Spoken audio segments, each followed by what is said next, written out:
उपमुख्यमंत्री एकनाथ शिंदेची सभा झाली. त्या सभेमध्ये त्यांनी जिल्हा परिषदेमध्ये खालच्या पातळीचं राजकारण झाल्याचं आणि त्याला चोख प्रत्युत्तर देणार असल्याचं त्यांनी सांगितलं आणि खरं तर एक इशारा दिला बीजेपीला त्यांनी. नाही, असं काय नाही.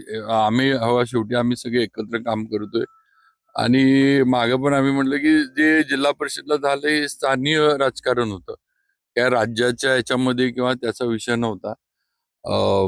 भाजप 28 वर असताना जाणून बुजून भाजपला बाजूला ठेवणं ह्या पद्धतीचं नियोजन चाललं होतं आणि आमचं म्हणणं होतं की बा निवडणुका वेगवेगळ्या जरी आपण लढलो असलो तरी आपण युतीमध्ये आहे, आपण सरकारमध्ये सगळे तिन्ही पक्ष मिळून काम करतोय आणि आपण एकत्र येऊन काम करू, पुढचं हे करू. आम्ही अशा पद्धतीनं दोन्ही जिल्ह्यातील राष्ट्रवादीच्या नेत्यांशी मी स्वतः बोललो होतो. त्याला म्हणावा तसा प्रतिसाद आम्हाला मिळाला नाही आणि शेवटी आमची किंवा पक्ष नेतृत्वाची पण अपेक्षा होती की आज भाजप सगळ्यात मोठा पक्ष होता, ठीक आहे, आम्ही मेजॉरिटी पर्यंत पोहोचलो नाही. आम्ही जर 33-34 ला पोहोचलो असतो तर नक्कीच मग आम्ही जर त्यावेळेला अशी भूमिका घेतली असती की आमचं आम्हीच करणार, दुसऱ्याने घेणार नाही, तर नक्कीच ह्यांना राष्ट्रवादीला सेनेला पण ते पटलं नसतं. आमचं म्हणणं आहे की आम्ही एकटं 28 पर्यंत पोहोचून सुद्धा आम्हाला जाणून बुजून बाहेर ठेवायचं. इलेक्शन मध्ये बोलणं, टीका टिप्पणी होती, सगळीकडे झाली, राज्यामध्ये जिथं जिथं वेगळे लढले सगळीकडे झाली, पण राज्यामध्ये इतर ठिकाणी तिथल्या स्थानिक ह्याच्यावर इलेक्शन झाल्यानंतर सेना, भाजप, राष्ट्रवादी एकत्र येऊन काँग्रेस आणि जे दुसरे आहेत त्यांना बाजूला ठेवून त्यांनी सत्ता केली ना.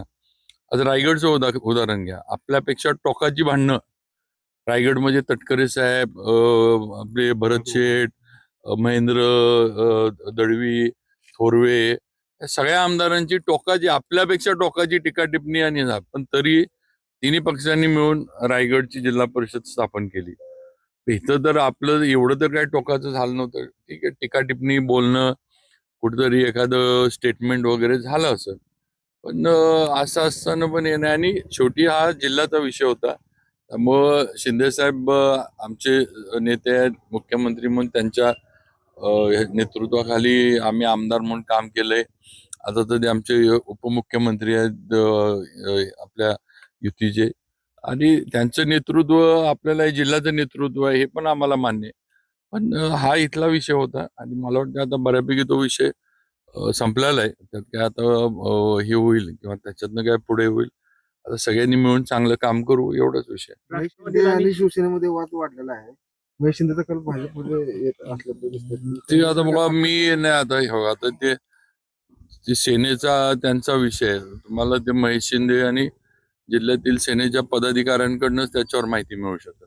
पण एकूण त्यांनी तुमच्यासोबत भाजपसोबत आल्यामुळे त्यांची कुठेतरी कोंडी आता शिवसेनेकडनं केली जाते.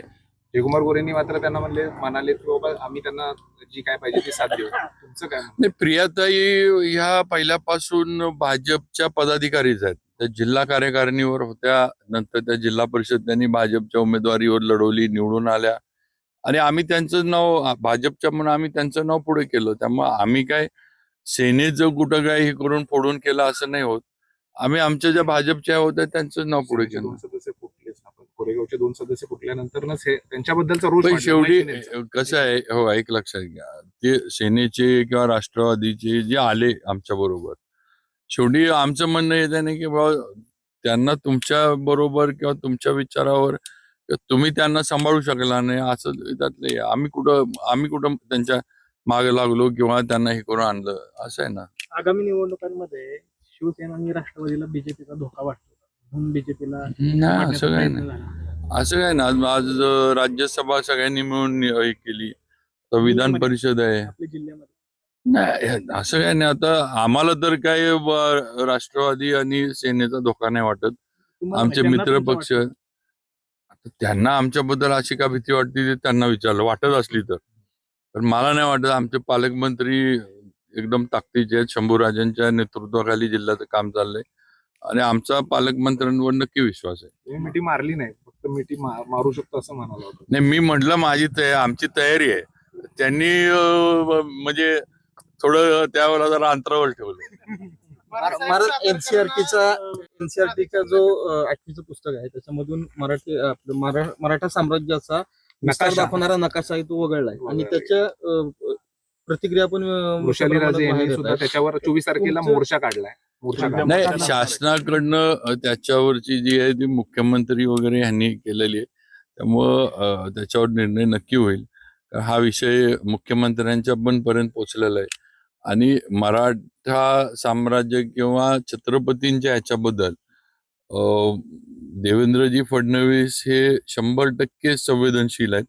कुठेही अशा पद्धतीनं छत्रपतींच्या इतिहासाबद्दल अन्यायकारक काही होईल शासकीय ह्याच्याकडनं, यंत्रणेकडनं किंवा केंद्रातल्या सुद्धा, ते देवेंद्रजी पण चालवून घेणार नाहीत, खपवून घेणार नाहीत.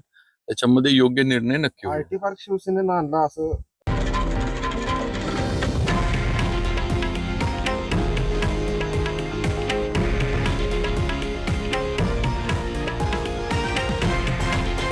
हे आहे देशातील नंबर 1 न्यूज नेटवर्क आणि आपण पाहत आहात TV9 मराठी, एकमेव.